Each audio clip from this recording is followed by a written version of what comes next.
Morning बच्चों, देखो क्या पढ़ रहे थे अपन पढ़ रहे थे बहुपद के शून्य। इसके पहली वाली क्लास में मैंने तुम्हें कुछ समझाया था कि बहुपद क्या होता है। ठीक है, एक घात समीकरण बताई थी, दो घात समीकरण बताई थी और त्रिघात समीकरण बताई थी। ठीक है, आज अपन पढ़ेंगे बहुपद के शून्य। हो सकता है इससे पहले मैंने तुम्हें कुछ समझाया हो कि शून्य किसे कहते हैं। शून्य उसको कहेंगे, बताओ क्या बताया था मैंने कि x के जिस मान के लिए बहुपद का मान क्या हो जाता है, शून्य। x के जिस मान पर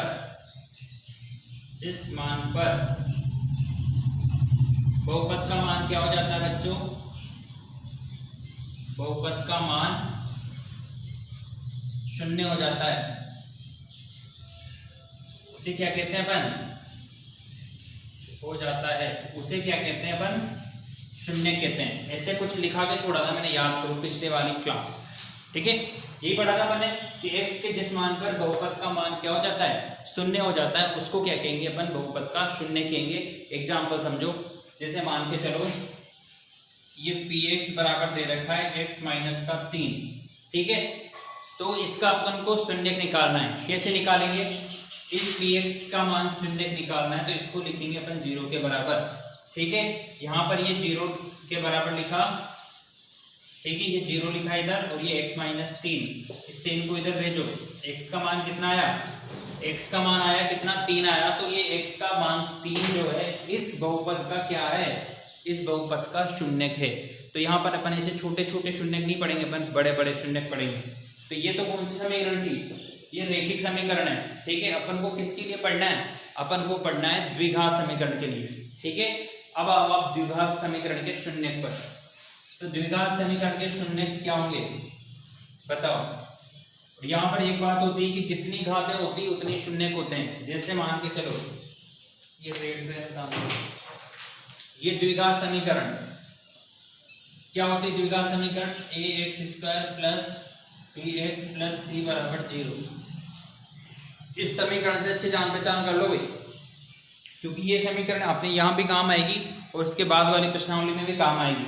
ठीक है, ये वाली समीकरण किसकी समीकरण है बच्चों, ये समीकरण है किसकी, द्विघात समीकरण। ये है द्विघात समीकरण का व्यापक रूप। क्या ये, द्विघात समीकरण का व्यापक रूप। ठीक है, और इससे अच्छी जान पहचान करनी है अपन को, क्योंकि अपने काम आएगी। ठीक, तो मैं कह रहा था कि जितनी घात होते हैं उतने ही शून्य होते हैं। जैसे मान के चलो ये ऐसे था, अभी जो अपन ने करा, x माइनस 3 बराबर 0 आ रहा था। x की घात कितनी दिख रही है यहाँ पे आपको, कुछ भी नहीं दिख रही है ना, कुछ नहीं दिख रही है। तो जिसका कोई नहीं होता उसको क्या होता है, उसका एक भगवान होता है नहीं होता। तो ये x की घात एक को आप कैसे लिखते हो, ऐसे। अब यहाँ पे तो देखो x² दिख रहा है, नहीं दिख रहा, दिख रहा है। तो इस सिचुएशन में कितनी घात है, एक घात। इसमें कितनी घात है, दो घात। और मान के चलो ऐसे लिखा होता, कैसे लिखा होता, ऐसे लिखा होता, ये ऐसे ax³ plus bx² plus cx plus d बराबर 0। कितनी घात है इसमें बताओ, इसमें घात है 3। सबसे ज्यादा जो घात होती है उसको बोलेंगे अपन, ये x का क्यूब है, 3 घात है तो कितने शून्य होंगे, 3 शून्य। 2 घात है 2 शून्य, 1 घात है 1 शून्य। ठीक है, ध्यान रखोगे आप। और वैसे आप 2 घात है तो 2 ही निकलेंगे और तो निकलेंगे नहीं। ठीक है, अब आ जाओ आप शून्य कैसे निकालते हैं। ठीक है ना, बहुपद के शून्य में अपन निकालेंगे कि द्विघात समीकरण के शून्य कैसे निकालेंगे। ठीक है, फिर आएंगे अपन आगे। तो शून्य का अपन निकाल के देखते हैं। एक उदाहरण बताता हूं मैं आपको। ठीक है, उदाहरण समझो आप, कौन सा समझोगे, आसान उदाहरण समझो, आसान उदाहरण बताओ। चलो आसान उदाहरण है ये, x² माइनस 2x माइनस 8 बराबर 0। ठीक है, ध्यान से समझना भाई, कैसे समझना है अपन को, ध्यान से। क्योंकि अगर ये शून्य निकालना नहीं आएगा ना, तो ये सोच के चल लो 3 नंबर गए तुम्हारे पानी में। कहाँ गए, पानी में। ठीक है ना, क्योंकि शून्य निकालना बहुत इंपॉर्टेंट है। तो कैसे निकालेंगे, ध्यान से समझो। इस वाले समीकरण को ऐसे समझो कि ये क्या है, ax² plus bx plus c बराबर 0। ठीक, तो यहाँ पे क्या करना है आपको, a और c को गुणा करना है। क्या करना है बच्चों, ए और सी को गुणा करना है, ठीक है। अब जो आएगा ए और सी को गुणा करने पर उसके क्या करने हैं, गुणनखंड करने हैं, ठीक है। ए और सी को गुणा करना है, जो भी आता है उसके गुणनखंड करने हैं, और उन गुणनखंड को प्लस करने पर और माइनस करने पर, उन गुणनखंड को प्लस और माइनस करने पर क्या लाना है आपको, बी लेके आना है। क्या लाना है बच्चों, बी लाना है। ध्यान से समझना, ये बहुत खतरनाक मेथड है, नहीं आता बच्चों को, मैं सही कह रहा हूँ तुम लोगों से, ध्यान से समझ लो। ये अपनी द्विघात समीकरण है, क्या करोगे, ए और सी को समझ लो क्या होंगे, ए और सी। ये रहा ए, जो एक्स स्क्वायर के साथ होगा उसको ए कहेंगे, और जो इधर पीछे पीछे लिखा रहेगा उसको सी कहेंगे। इन दोनों को क्या करना है, गुणा करना है, जो आएगा उसके गुणनखंड करने हैं, फिर गुणनखंडों को प्लस और माइनस करने पर बी लेके आना है, ठीक है। अब इस सवाल से समझते हैं। तो ये सवाल है अपना, क्या लिखा हुआ है, x square minus 2x minus का 8 बराबर 0। तो यहाँ पर a कितना है बताओ, a, और c कितना है यहाँ पर बताओ, माइनस का 8। गुणा करा कितना आया, माइनस का 8। अब माइनस को तो छोड़ो, इसके गुणनखंड करेंगे 8 के गुणनखंड करें, 2 से गया 4 बार, फिर 2 से गया 2 बार, क्या गुणनखंड है, गुणनखंड है 2 गुणा 2, ठीक है। अब क्या करोगे, इन गुणनखंडों को प्लस और माइनस करने पर बी लाना है। बी कितना है यहाँ पर, बी है माइनस का 2, इधर लिख लो चाहो तो। ए बराबर कितना है, ए, बी बराबर कितना है, माइनस का 2, और सी बराबर कितना है, माइनस का 8, ठीक है। तो प्लस और माइनस करने पर क्या लाना है आपको, बी लाना है, और बी कितना है, माइनस का 2। कैसे आएगा, देखो अगर 2 में से 4 जाएगा तो कितना आएगा, माइनस का 2 आएगा, नहीं आएगा, आ जाएगा। और इसको 2 को गुणा करो माइनस के 4 से, क्या आएगा, माइनस का 8 आएगा, नहीं आएगा। इस बात को पल्ले गांठ बांध लो, ठीक है ना। प्लस और माइनस करके देखा है, दोनों में से एक चीज होगी, दोनों नहीं होंगे। तो इन गुणनखंडों को प्लस और माइनस करने पर क्या लाना है, बी लाना है। आ रहा है नहीं आ रहा, 2 में से 4 गया, माइनस का 2 आ रहा है, ठीक। आ जाओ इधर। अगर ये चीज समझ में आ गई तो सोचो कि क्वेश्चन समझ में आ गया आपको। अब देखो, ये एक्स स्क्वायर माइनस इस 2x की जगह पे क्या लिखेंगे बताओ, इसकी जगह पे लिखेंगे प्लस का 2 और माइनस का 4। तो यहाँ पे लिखेंगे प्लस का 2x माइनस का 4x और माइनस का 8 बराबर 0। आगे आपको बात समझ में। अब चलो आगे, इन दोनों में से क्या कॉमन आ रहा है, इन दोनों में से क्या आ रहा है कॉमन, x, तो x प्लस 2 लिखेंगे। इन दोनों में से माइनस का 4 कॉमन आ रहा है, यहाँ पर आएगा ये x प्लस 2 बराबर 0, ठीक है। अब क्या हुआ, अब वापस से x प्लस 2 कॉमन आ गया, क्या बचा, x माइनस 4 बराबर 0। 2 अलग अलग है, इनको बराबर करेंगे 0 के, तो ये x प्लस 2 बराबर 0 और ये x माइनस 4 बराबर 0, ठीक है। आ रही यहाँ तक बात समझ में। इसको मिटा देता हूँ। देखो ये रफ काम था अपना, ठीक है ना। और क्या रफ काम था, और कोई रफ काम नहीं था, ठीक है। आ जाओ इधर।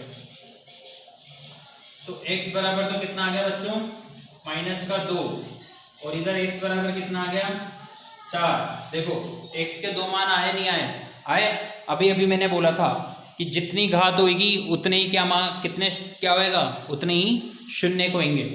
तो x का मान कितना आया, x का मान आ गया 2, और x का मान कितना आया, 4। 2 मान आ रहे हैं, तो इन दोनों मानों को, एक को तो अपन कहेंगे अल्फा और दूसरे को क्या कहेंगे बच्चों, बीटा कहेंगे।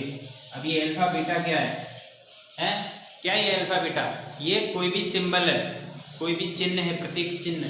जैसे इसको क्या पढ़ते हो आप, ए पढ़ते हो, इसको क्या पढ़ते हो, बी। वैसे इसको क्या पढ़ेंगे, अल्फा, और इसको क्या पढ़ेंगे बच्चों, बीटा।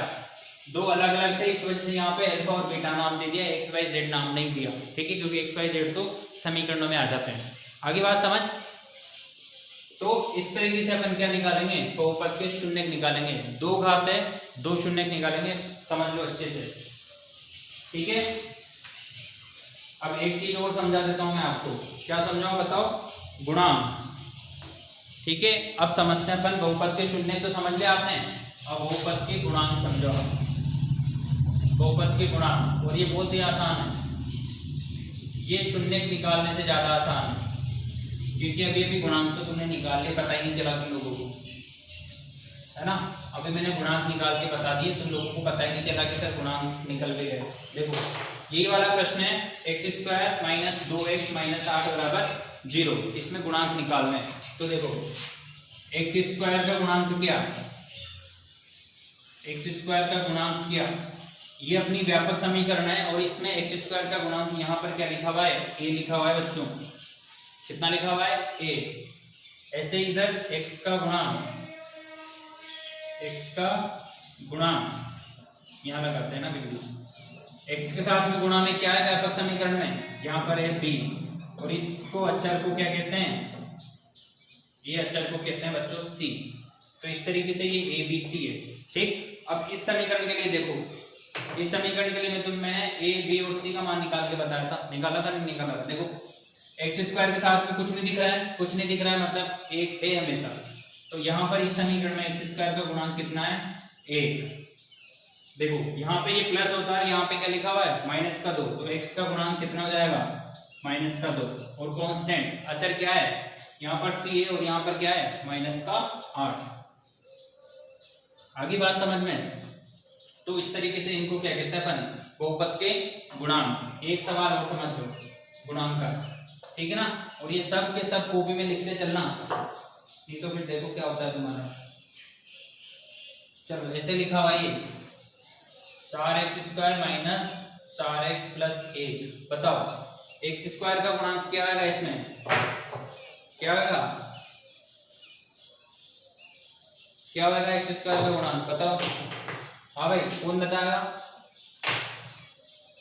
अनुराग बताएगा, अनुराग पढ़ाई कर रहा है अच्छे बच्चे की तरह, है ना। देख अनुराग, तो एक्स स्क्वायर का गुणांक क्या है, 4। एक्स का गुणांक क्या है, देखो यहाँ पे माइनस में लिखा हुआ है, तो ये हो गया माइनस का 4, और कांस्टेंट क्या है, 1, है ना। तो मैंने आज तुम्हें क्या समझा दिया, देखो एक तो शून्य समझा दिया और एक गुणांक समझा दिया।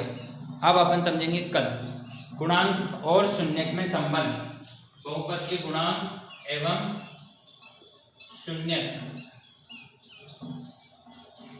में संबंध, ठीक है।